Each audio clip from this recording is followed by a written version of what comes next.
chers internautes, je suis Carmela, votre sœur.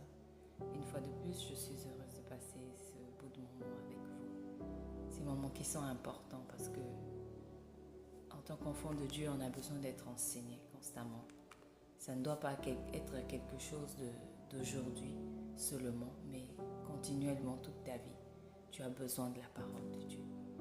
Et aujourd'hui, je vous le redis encore, je suis heureuse de passer ce moment avec vous, partager la parole de Dieu avec vous. Je vous disais dernièrement qu'on va parler de l'alliance sous 3 thèmes, sous-thèmes plutôt. Dernièrement, on a parlé des vœux.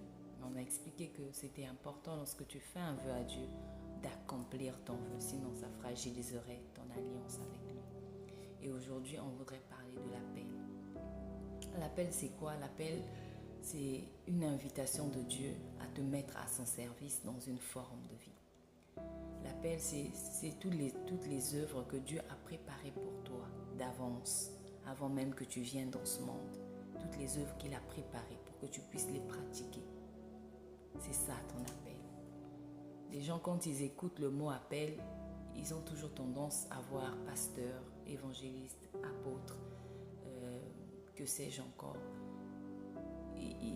Pour eux, ça se contente seulement aux hommes d'église, si on peut le dire comme ça. Mais ce n'est pas seulement un appel, c'est pas ça, ce n'est pas seulement ça. Dieu nous appelle chacun de nous d'une manière différente. Et il faut juste être à l'écoute de Dieu. Et aussi, nous allons voir tout à l'heure, être attentif aussi à la manière dont certaines choses t'attirent. Voilà. Nous allons toujours nous baser sur le psaume 50 et aujourd'hui on va lire les versets 16 et 17. La Bible déclare: « Et Dieu dit aux méchants, quoi donc, tu énumères mes lois et tu as mon alliance à la bouche, toi qui hais les avis et qui jettes mes paroles derrière toi. » Dieu dit aux méchants, quoi donc, tu énumères mes lois et tu as mon alliance à la bouche, toi qui hais les avis et qui jettes mes paroles derrière toi. Ces versets nous montrent que l'appel, ce que Dieu attend de toi est important. Oui, tu énumères les lois de Dieu, tu parles de l'alliance. C'est comme Dieu disait au peuple d'Israël, c'est-à-dire, vous m'honorez que des lèvres, mais dans votre cœur réellement, vous n'êtes pas attaché à moi. Alors que ce qui importe pour Dieu, c'est l'attachement que tu as avec lui par rapport à ton cœur. Pas par rapport à ce que tu dis, mais par rapport à ton cœur. Tu es attaché à Dieu dans ton cœur, pas par tes paroles. Il ne suffit pas de dire je suis chrétienne, mais il faudrait que tu puisses, que ce soit quelque chose qui vienne de ton cœur en fait. Comme la Bible dit, que tu dois croire dans ton cœur et confesser par ta bouche. Ce n'est pas seulement confesser, mais dans ton cœur aussi, il doit avoir cette foi, il doit avoir cet attachement-là à Dieu. Donc, il est important pour nous de savoir ce à quoi Dieu nous a appelés. Parce que beaucoup d'entre nous ne connaissons pas ce à quoi Dieu nous a appelés. Ou bien parfois, il y a d'autres personnes qui savent que Dieu l'a appelé à une forme de vie, mais ne veut pas de cette vie-là. Il est attiré par le monde. Il ou elle est attiré par des choses qui sont inutiles en fait pour elle ou pour lui. Alors que tu sais ce que Dieu attend de toi. La Bible déclare dans Jean 15, verset 16, « Ce n'est pas vous qui m'avez choisi, mais moi je vous ai choisi et je vous ai établi afin que vous alliez et que vous portez du fruit et que votre fruit demeure, afin que ce que vous demanderez au Père en mon nom, il vous le donne. » Jésus dit, c'est moi qui vous ai choisi, je vous ai appelé. Dieu t'a appelé dans une forme de vie.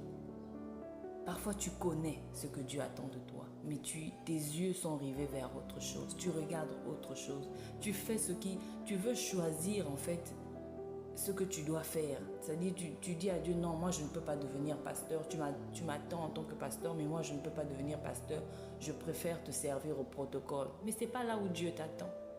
Au protocole, là, Dieu attend quelqu'un d'autre.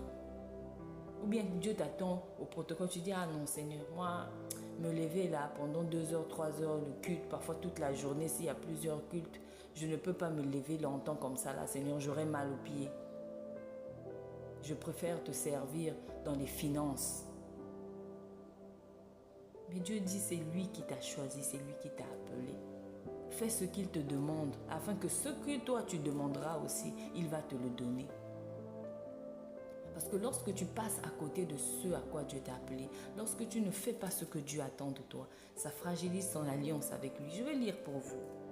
Proverbe 1, versets 24 et 26. La Bible déclare, « Puisque j'appelle et que vous résistez, puisque j'étends ma main et que personne n'y prend garde, moi aussi je rirai quand vous serez dans le malheur, je me moquerai quand la terreur vous saisira. » Tu ne veux pas faire ce que Dieu attend de toi. Dieu te regarde. Mais quand tu te retrouves en difficulté, c'est toi qui es la première personne à crier à Dieu, « Seigneur, Seigneur !» Mais ce qu'il attend de toi, tu ne veux pas le faire. Il y a des choses, il y a des problèmes, des situations dans notre vie. On trouvera solution seulement par le simple fait de servir le Seigneur dans ce à quoi il t'a appelé. Pas dans n'importe quelle autre chose, dans ce dans quoi il t'a appelé. Et comme je l'ai dit au début, l'appel n'est pas forcément de devenir pasteur, de devenir évangéliste ou apôtre. L'appel, c'est cette invitation à servir Dieu dans une forme de vie. Parfois, Dieu attend de toi que tu sois un médecin, juste médecin. Il n'attend pas autre chose de toi. Il veut que tu sois un médecin, mais un médecin loin, un médecin qui craint le Seigneur. Peut-être qu'au travers de toi, on va découvrir une nouvelle manière, une nouvelle technique de sauver des vies. C'est là où Dieu t'attend. Mais toi, tu dis non, la médecine, non. Je préfère devenir pilote. Et généralement, faites attention aux choses qui vous passionnent. Généralement, Dieu nous appelle dans ce qui nous passionne. Parfois, tu es même déjà en train de faire ton appel. Mais tu prends ça à la légère parce que tu ne te dis pas que non. C'est-à-dire, tu penses que l'appel de Dieu ne peut pas être dans cette forme de vie-là. Parfois, tu es déjà en train de faire ce à quoi Dieu t'a appelé, mais tu le fais avec négligence. Parce que tu ne te rends pas compte que c'est ça en fait ce que Dieu attend de toi. Mais tu ne le fais pas comme il faut. Tu ne le fais pas en prenant Dieu pour appui. Parfois Dieu attend de toi juste que tu sois un juge. Mais un juge qui ne peut pas être corrompu. Un juge qui va rester ferme. Un juge qui va juger avec équité. Qui ne va pas envoyer en prison une personne qui n'a rien fait, qui ne va pas relaxer une personne qui a fait quelque chose, mais qui va juger selon la loi, selon les normes de justice, sans être corrompu par qui que ce soit ou quoi que ce soit. Alors, mon frère, ma soeur, cherche la face de Dieu, découvre ce à quoi il t'a appelé et fais ce que Dieu attend de toi. Et si tu sais déjà ce que Dieu attend de toi et que tu es en train de le faire, essaye de revoir la manière dont tu le fais. Essaye de revoir.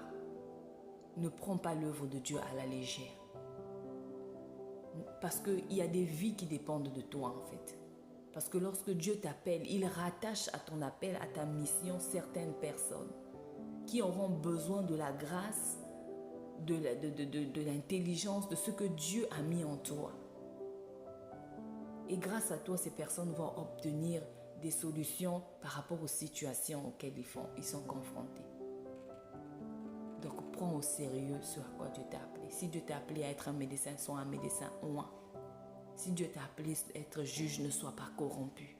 Si Dieu t'a appelé à être avocat, pareil, ne sois pas corrompu. Sers le Seigneur comme il attend de toi. Et il te récompensera. Et sois-en sûr que lorsque tu sers le Seigneur, lui, il n'est pas injuste.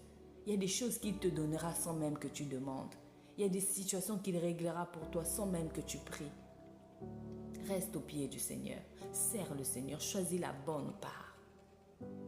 Choisis la bonne part comme Marie.